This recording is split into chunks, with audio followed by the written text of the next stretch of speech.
বিসমিল্লাহির রহমানির রহিম। সম্মানিত ভিউয়ার্স, আসসালামু আলাইকুম।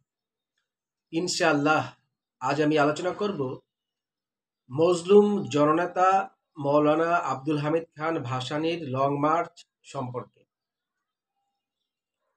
লং মার্চ শব্দের আবিধানিক অর্থ হল দীর্ঘ পদযাত্রা। আন্দোলনের মাধ্যমে অধিকার বা দাবি আদায় করার এটি একটি পদ্ধতি। মজলুম জনপ্রিয় জননেতা মৌলানা আব্দুল হামিদ খান ভাসানী তার মৃত্যুর কয়েক মাস পূর্বে 1976 সালের 16 মে গঙ্গার পানি প্রবাহকে ভারতের ভূখণ্ডে সরিয়ে নেওয়ার জন্য ভারত কর্তৃক নির্মিত ফারাক্কা বাঁধ ভেঙে ফেলার দাবিতে রাজশাহী জেলার চাঁপাইনবাবগঞ্জের সীমান্তের দিকে একটি মিছিল ও সমাবেশের আয়োজন করেছিলেন। এই মিছিল ও সমাবেশ ঐতিহাসিক ফারাক্কা লং মার্চ হিসেবে পরিচিত।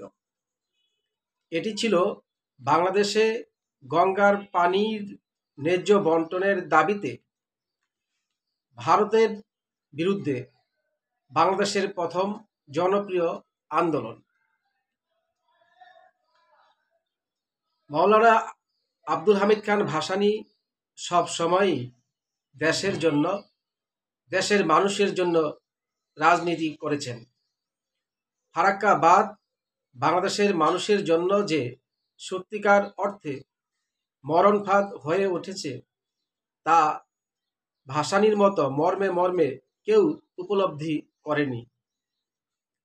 তিনি বুঝতে পেরেছিলেন ভারত একতরফাভাবে ফারাক্কার পানি প্রত্যাহার করতে শুরু করায় গঙ্গা, পদ্মা এবং তাদের উপনদী ও শাখা নদী সমূহ শুকিয়ে গেছে, আর বাংলাদেশের বিস্তীর্ণ ভূভাগ সাহারার মতো মরুভূমিতে পরিণত হচ্ছে। ভূগর্ভস্থ পানির স্তর নিচে নেমে যাওয়ায় শীতকালীন ফসল সহ সকল ফসলের উৎপাদন মারাত্মকভাবে ক্ষতি হচ্ছে। নদীসমূহে লবণাক্ততা বেড়ে যাওয়ায় বিদ্যুৎ এর সরবরাহ কমে গেছে। কলকারখানার শিল্পায়ন সংকটে পড়েছে। আবার বর্ষাকালে ভারত ফারাক্কার বাঁধ ছেড়ে দেওয়ায় প্রায় প্রতি বছরই বাংলাদেশে বন্যা মহামারী আকার ধারণ করছে। তাই এই সমস্যা দ্রুত সমাধান করতে না পারলে বাংলাদেশ ঝুঁকির মধ্যে পড়বে। এজন্য মৌলানা ভাসানীর অনুসারীরা তাকে একজন রাজনীতিবিদের চেয়ে দার্শনিক হিসেবেই বেশি বিবেচনা করতেন। 1976 সালে মৌলানা ভাসানীর বয়স 96 বছর। এবছর প্রথম থেকেই তিনি বার্ধক্যজনিত কারণে নানা রোগে অসুস্থ ছিলেন এবং তাকে হাসপাতালে চিকিৎসা নিতে হয়। তিনি রোগশয্যা থেকে ওঠার পর 1976 সালের 18 এপ্রিল ঢাকার ইসলামী ফাউন্ডেশন মিলনায়তনে এক অনুষ্ঠানে ঘোষণা করেন, ভারত যদি বাংলাদেশকে পানির ন্যায্য অধিকার থেকে বঞ্চিত করে তাহলে তিনি লং মার্চ করবেন। সেদিন তার মতো বয়স্ক লোকের মুখে এই কথা শুনে অনেকেই অবাক হয়েছিলেন, কিন্তু যেই কথা সেই কাজ। এপ্রিলের 18 তারিখেই তিনি ভারতের তৎকালীন প্রধানমন্ত্রী ইন্দিরা গান্ধীর কাছে লং মার্চের কারণ বর্ণনা করে একটি চিঠি লিখেন। 1976 সালের 28 এপ্রিল এক বিবৃতিতে তিনি লং মার্চ সফল করার জন্য সকলের প্রতি আহ্বান জানান এবং 2রা মে মৌলানা ভাসানীকে প্রধান করে 31 সদস্য বিশিষ্ট ফারাক্কা মিছিল জাতীয় কমিটি গঠিত হয়। এরপরে এই কমিটির সদস্য সংখ্যা আরও বৃদ্ধি পায়।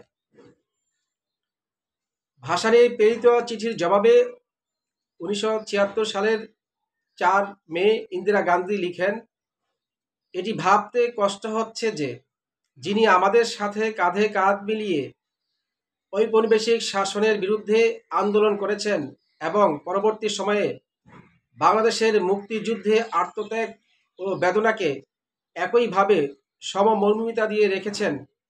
তিনি বর্তমানে আমাদেরকে এত বেশি ভুল বুঝেছেন, এমনকি আমাদের আন্তরিকতা নিয়েও প্রশ্ন তুলেছেন।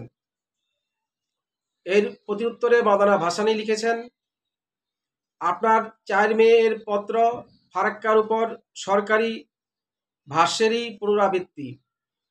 সুবিখ্যাত পূর্বপুরুষ মতিলাল নেহরুনের দৌহিত্রী ও পণ্ডিত জওহরলাল নেহরুনের কন্যার কাছে থেকে আমি এটা প্রত্যাশা করি নাই।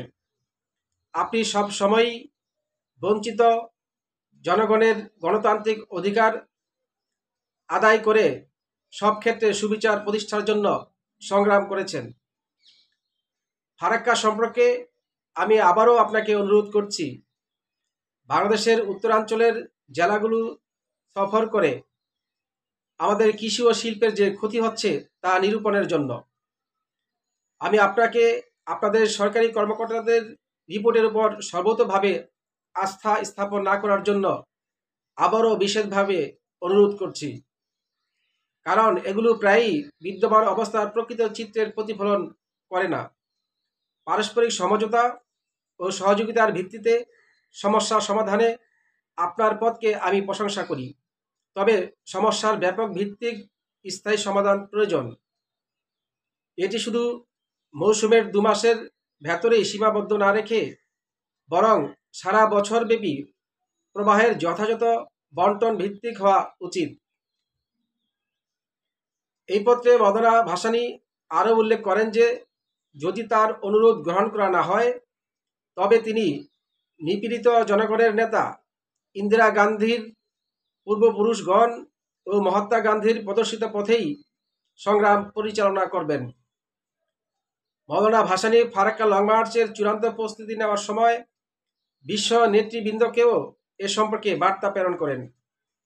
তিনি জাতিসংঘের মহাসচিব ডক্টর কুট ওয়াল্ডহেইম, মার্কিন যুক্তরাষ্ট্রের প্রেসিডেন্ট ফোর্ড, চীনের নেতা মাও সেতুং, সোভিয়েত প্রধানমন্ত্রী আলেক্সি কুসিগিন প্রমুখের নিকট বার্তা প্রেরণ করে ভারতের উপর তাদের প্রভাব প্রয়োগ করে গঙ্গার পানি বন্টনের মাধ্যমে বাংলাদেশের ন্যায্য হিস্সা প্রাপ্তির ব্যাপারে সহযোগিতা কামনা করেন। ভাসানী লং মার্চ সুশৃঙ্খল, শান্তিপূর্ণ ও সুগঠিত হবে বলে ঘোষণা করেন।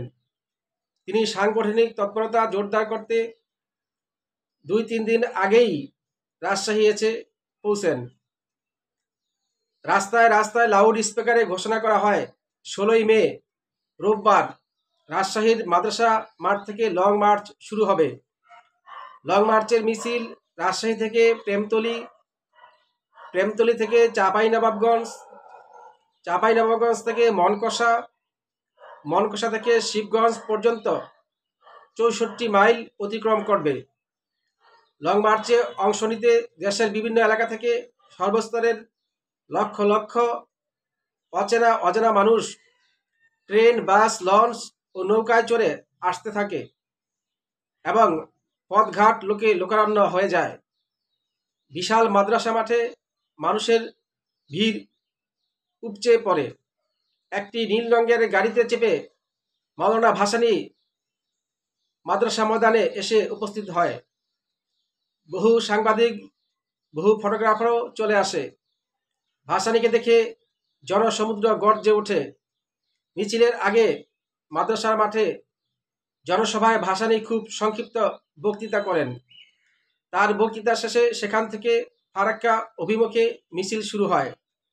মিছিলটি 3 মাইল অতিক্রম করে রাজশাহী কোর্ট এলাকায় যেতে না যেতেই মুষলধারে বৃষ্টি শুরু হয়। তা সত্ত্বেও লক্ষ জনতার মিছিল এগিয়ে চলে। 11 মাইল অতিক্রম করে মিছিলটি দুপুর 2টায় প্রেমতলী পৌঁছে সেখানে কিছুক্ষণ বিশ্রাম নিয়ে বিকেল 3টা নাগাদ লং মার্চ আবার যাত্রা শুরু করে। এরপর প্রায় 20 মাইল অতিক্রম করে মিছিলটি রাতে চাঁপাইনবাবগঞ্জে এসে পৌঁছে এবং সেখানেই রাতে অবস্থান করেন। পরের দিন সকাল 8টায় আবারও যাত্রা শুরু করে। চাঁপাইনবাবগঞ্জ থেকে আরও 6 মাইল পথ অতিক্রম করে দুপুরের মধ্যে কনসার্ট পৌঁছায়। পথের দুধারে সারি বেঁধে দাঁড়িয়ে হাজার হাজার মানুষ লং মার্চের মিছিলকারীদের অভ্যর্থনা জানায় এবং পানীয় বিভিন্ন খাবার খাওয়ায়। মাওলানা ভাসানী বিকাল 4টায় সেখানে জনসভায় বক্তব্য প্রদান করেন। সে জনসভায় তিনি বলেন, ফারাক্কা সমস্যা সমাধানের জন্য ভারত যদি বাংলাদেশের মানুষের ন্যায্য দাবি উপেক্ষা করে, তাহলে তিনি ভারতীয় পণ্য বর্জনের আন্দোলন শুরু করবেন। তিনি বাড়তি কোনো ঝুঁকি নিতে চাননি বলে মিছিলকারীদের সীমান্তের কাছে যেতে নিষেধ করেন। আর এভাবেই মাওলানা ভাসানীর ঐতিহাসিক লং মার্চের পরিসমাপ্তি ঘটে। সম্মানিত ভিউয়ার্স, মাওলানা ভাসানী ছিলেন চির প্রতিবাদী মানুষ। দেশের স্বার্থে তিনি ছিলেন আপোষহীন নেতা। ভারত কর্তৃক ফারাক্কা বাঁধের ফলে বাংলাদেশের যে সর্বনাশ ঘটেছে 1976 সালেই তিনি স্পষ্টভাবে বুঝেছিলেন। সেজন্য বিশ্ব বিবেককে সজাগ করতে তিনি পানির ন্যায্য বন্টনের জন্য ফারাক্কা লং মার্চ করেছিলেন। এইরূপ মানব প্রেমিক, স্বপ্নদ্রষ্টা, দার্শনিক বর্তমানে বিরল। তিনি হলেন বাংলার মুকুটহীন সম্রাট। বাংলার মানুষ তাকে চিরকাল শ্রদ্ধার সহিত স্মরণ করবে। আজ আলোচনা এখানেই শেষ করছি। আপনারা ভালো থাকুন, সুস্থ থাকুন। আল্লাহ হাফেজ।